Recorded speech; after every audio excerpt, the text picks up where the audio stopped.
ሰላም ጤና ይስጥልን የተወደዳችሁና የተከበራችሁ የቻናላችን ተከታታዮች የሚያዝያ 19 2018 እጅግ በጣም ወሳኝና አነጋጋሪ የሆኑ መረጃዎችን ይዣለሁ። በተለይ መግቢያ ላይ እንዳያችሁት በዛሬው ዕለት በመላው ሀገሪቱ ላይ ተግባራዊ እንዲደረግ አስገዳጅ መመሪያ ይፋ ሆኗል።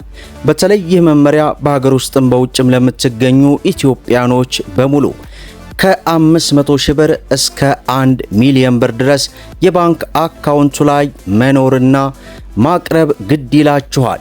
ለመሆኑ ይህ መመሪያ ከምን ጋር ተያይዞ ነው? ለምንስ ይህ መመሪያ ተወሰነ? የሚለውን ሙሉ ዝርዝር መረጃ እንግዲህ ወደ እናንተ የምናደርስ ይሆናል።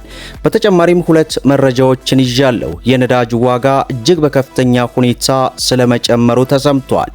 በተጨማሪም የሀገራችን ኢትዮጵያ ትልቁ ብስራት የሚባለውና የሀገራችንን የውጭ ምንዛሬ እጥረት ይቀርፋል ስለተባለው ከአጎዋ ስምምነት ጋር በተያያዘም በዚህ ሰዓት አዲስ መረጃ ወጥቷል።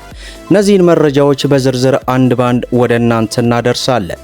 ሁላችሁም ቪዲዮ ላይክ፣ ቻናሉን ሰብስክራይብ እያደረጋችሁ እስከ መጨረሻው ድረስ ተከታተሉ።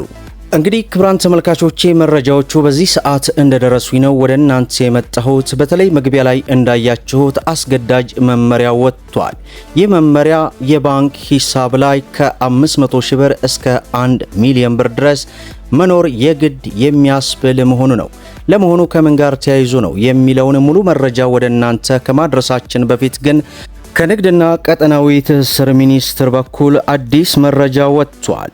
ለዓለም የንግድ ድርጅት አባልነት በስዊዘርላንድ ጄኔቫ የተደረገውን 7ኛውን ዙር የሥራ ላይ ቡድን ስብሰባ በተመለከተ በሰጡት መግለጫ ኢትዮጵያ የዓለም ንግድ ድርጅት አባል መሆን የሚያስችላትን ውድድር የመጨረሻ ምዕራፍ ላይ መድረሷ እንግዲህ በዚህ ሰዓት ይፋ ሆኗል። በ7ኛው የሥራ ላይ የቡድን ስብሰባ ከፍተኛ የዲፕሎማሲ ድል የተገኘበት መሆኑን አንስተው ለዚህ ድል ዋነኛ ምክንያት ኢትዮጵያ የተገበረችው የማክሮ ኢኮኖሚ ማሻሻያ መሆኑን ተገልጿል። በዚህም ለ226 የአባል ሀገራት ጥያቄዎች ጥልቅ ምላሽ የመስጠት የሥራ ቡድን ረቂቅ ሪፖርትን የማዳበርና 32 የግዴታ አንቀጾችን የማጠናቀቅ ሥራ መከናወኑን አብራርተዋል። ከ9 አባል ሀገራት ጋር የሁለትዮሽ የገበያ ዕድል ድርድሮች መጠናቀቁን ጠቁመው በቅርብ ጊዜያት ከ5 ሀገራት ጋር የሁለትዮሽ ድርድር ስምምነት እንደሚኖርም ተመላክቷል። ኢትዮጵያ ለዚህ ስኬት የበቃችው የሀገር በቀል ኢኮኖሚ ማሻሻያ ባስገኘችው ለውጥ የፋይናንስ ስርዓቱ ክፍት በመደረጉና እንደ ሀገር በተመዘገቡ ለውጦች መሆኑንም አንስተዋል። በዚህም መሰረት ኢትዮጵያ የዓለም ንግድ ድርጅት አባል ለመሆን የሚያስችላትን የመጨረሻ ምዕራፍ ውጤታማ ማድረጓን የንግድና ቀጠናዊ ትስስር ሚኒስቴር በዚህ ሰዓት ይፋ ማድረጉን ተመልክተናል። በሌላው መረጃችን አስገዳጅ መመሪያ ወጥቷል። መግቢያ ላይ እንዳያችሁት እንግዲህ በሀገር ውስጥም በውጭም ለምትገኙ ከ500 ሺህ እስከ 1 ሚሊዮን ብር ድረስ የባንክ ሂሳብ አካውንት ላይ ማስመዝገብ ግድ የሚያደርግ ስለመሆኑ ተገልጿል። ለመሆኑ ከምን ጋር ተያይዞ ነው የሚሉትን ሙሉ ዝርዝር መረጃ እናድረስ። የኢትዮጵያ ጤና ሚኒስቴር ወደ ውጭ ሀገር ሄደው ለሚታከሙ ዜጎች ጥራት ያለው ደህንነቱ የተጠበቀና ክብራቸውን የሚመጥን የሕክምና አገልግሎት እንዲያገኙ ያስችላል ያለውን የውጭ ሀገር የሕክምና አገልግሎት ቅብብሎች ስርዓት ማስፈጸሚያ መመሪያ ቁጥር 1128/2018 አውጥቷል። የአዲስ መመሪያ በዋናነት የታካሚዎችን እንግልት ለመቀነስ በዘርፉ የሚታዩ የአሰራር ክፍተቶችን ለመሙላትና በሕክምና ስም የሚከናወኑ ህገወጥ ተግባራትን ለመቆጣጠር ታስቦ የተዘጋጀ ነው ተብሏል።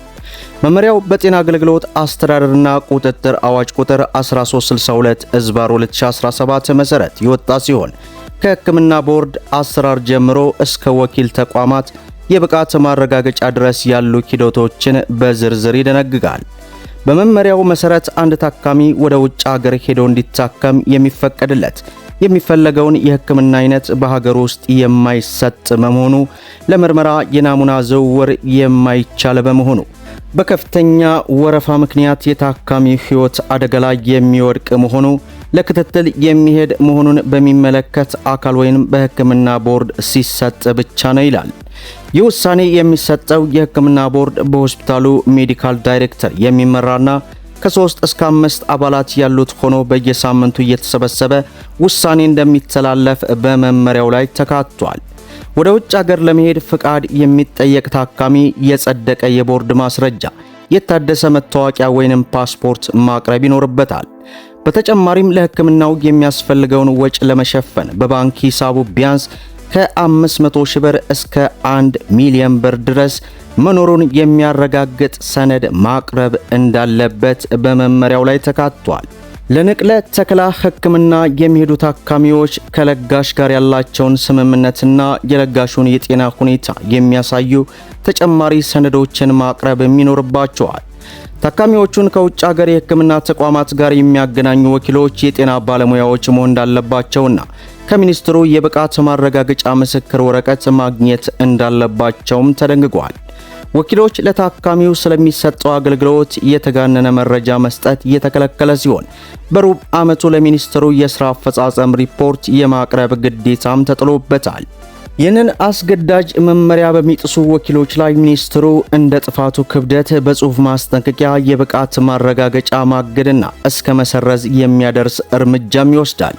በተለይም ሐሰተኛ ማስረጃ ማቅረብ የታካሚውን ደህንነት አደጋ ላይ መጣልና ከሚኒስትሩ ዕውቅና ውጭ መንቀሳቀስ ለብቃት ማረጋገጫ መሰረዝ ዋና ምክንያቶች መሆናቸውን ከቲክቫህ ኢትዮጵያ በዚህ ሰዓት ያገኘነው መረጃ ይህንን ይመስላል። በመላው ሀገሪቱ ላይ እንግዲህ ከዛሬ ጀምሮ ተግባራዊ እንደሚደረግ ይፋ ሆኗል።